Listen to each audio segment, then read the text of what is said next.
यह वीडियो केवल रिएक्शन और मनोरंजन के लिए है। मूल वीडियो का सभी अधिकार उस निर्माता के पास है। आइए देखते हैं आज क्या होता है। दीदी उधर के जाके थोड़ा दादी चढ़ो दादी आराम से। तो झोला है। लेकिन ये साला कर क्या रहा है यहाँ पे? ये बोल देता हूँ दादी को जो है ना वहाँ आगे वाला दादी चौक है ना दीदी है। वहाँ उतार दीजिएगा। दादी को थोड़ा कम सुनाई देता है। वो तो बैठा दिए यहाँ पे। बाप रे! आगे वाला चौक पता कितना रुपया हुआ? रुको जरा। दादी है, झोला किसका? झोला दादी और झोला यही तो है। दादी गायब हो गया है।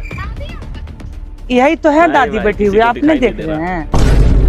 लाइए कितना रुपया हुआ? कितना और अभी तो रुको, क्लाइमैक्स अभी बाकी। दीजिए ना जो देना है। अच्छा भाई, आगे में थोड़ा सा दादी कम सुनती है। अच्छा दादी 10 रुपये ऑनलाइन लेते हैं। दादी 10 रुपये खुला है आपके पास? दे देगा। हाँ ठीक है दादी के पास है। दादी दे दीजिए झोला और दादी थोड़ा अच्छे से उतार दीजिएगा ठीक ना। वीडियो अच्छा लगे तो लाइक जरूर कर दो।